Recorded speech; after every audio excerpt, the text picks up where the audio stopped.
Everybody, it's Laura, and as promised, I'm going to do out of my series, The Good, Bad, and the Ugly of Staging. Today, we're addressing the bad, and I want people to know the realistic part of staging, period. I staged for 11 years. Before that, I still helped people sell their homes.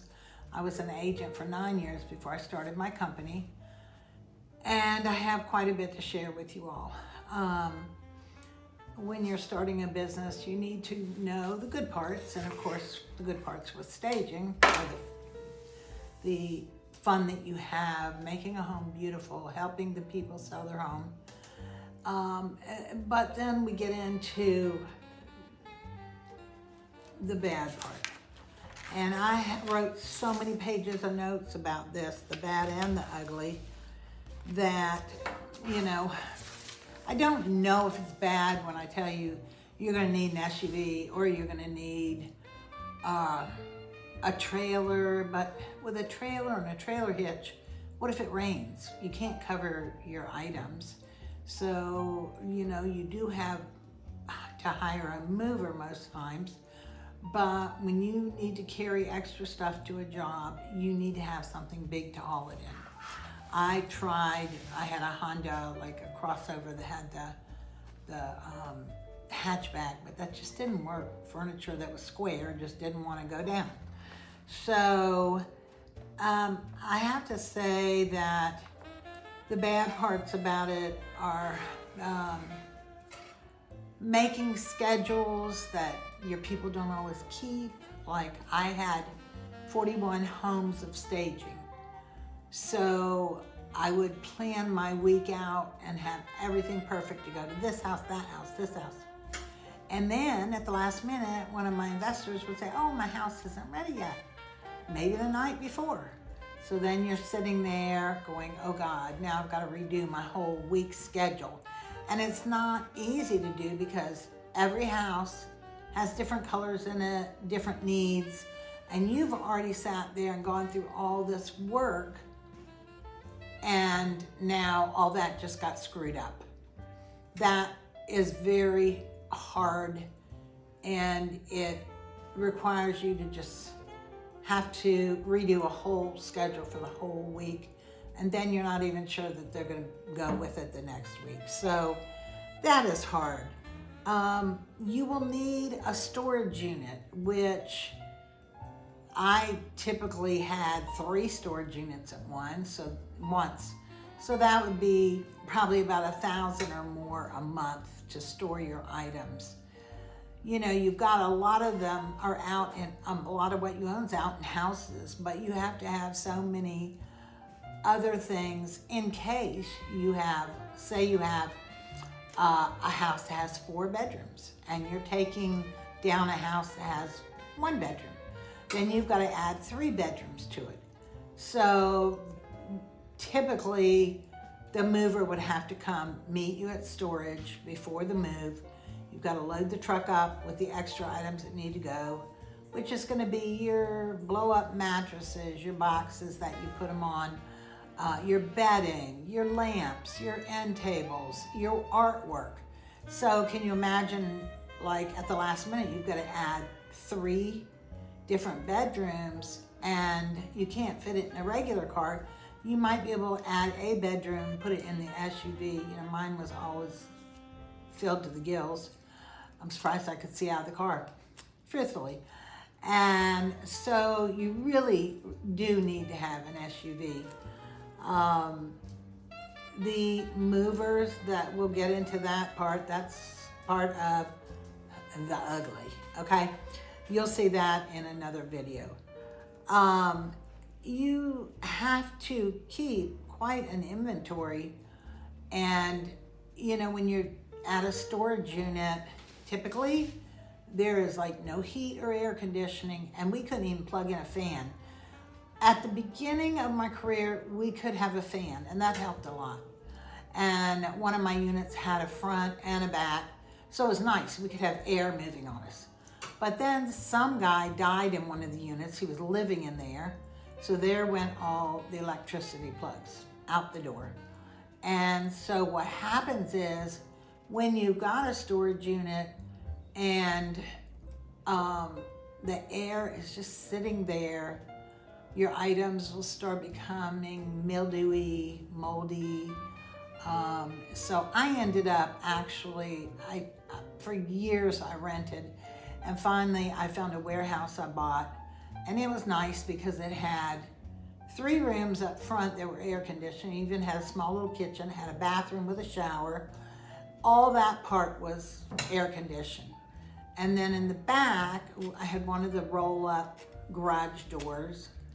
And so my mover could just back into there and we would just load up that way. It also had another door. That was not air conditioned. We did have an upstairs, and that's where I kept like my lamps, my bedding, my bathroom items, decorative towels, washcloths, all that stuff.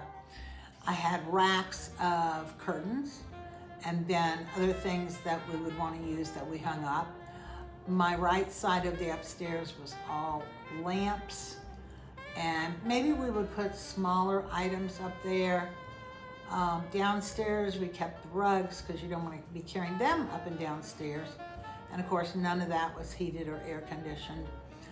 Downstairs I built great big shelves that we put furniture on because you've got to have that storage that you just can't put one item in a load. You've got to stack.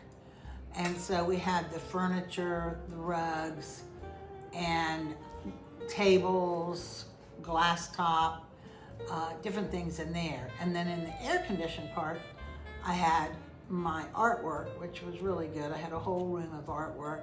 We had a small little room that was more like a big closet that we put in the kitchen items. So we had the glassware, dishes, napkins, everything that had to do with setting tables and making the kitchen look great. Then I had another room that I put books, because you have to have books with bookcases and everything. And I also had decorating items in there. And we had an entryway too, and we put in like our plants and fake flowers and all that kind of stuff. We also used the kitchen cabinets for glassware. So that was a pretty cool setup. I ended up, when I went out of business, I rented it to a girl that became a stager at my exact same age, 59. She even bought my SUV. I thought that was pretty sweet. It was like she took over my life. Good luck, girl. I kept it for about another 1.5 years, and then I gave her the option to buy, which she did not want, and so I sold it to somebody else. So that was that. But it just shows you that I felt so unhappy about storage units. Now you can get air conditioning units, but usually they're interior, they have hallways, and it's not the same as just pulling up to an outside storage unit. So definitely that's a big one to think about when you're gonna make this kind of investment. Where are you gonna store things? And I mean, I would have all that storage, plus I had a house that had a 2.5 car garage, and the movers, a lot of times I stored extra stuff in there too. It was kind of ridiculous. But you just have to have that. Basically, because when you think about all the parts that are to staging, and most people don't think about this, is you have to plan the house, you have to buy everything for it.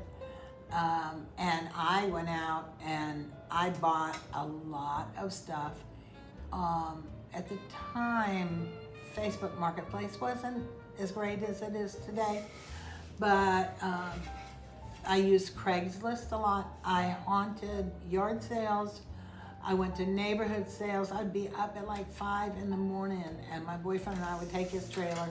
We would load it up because it can be very expensive to stage a whole home. If you start thinking about every room and just start thinking about like one piece of artwork and keep multiplying that through the house, it's a lot. And then you've got to buy your bedding. You've got to buy pillows. Oh, that was one other thing I had upstairs. Lord, I'm a pillow hog. What can I say? I had so many pillows, but I just love pillows.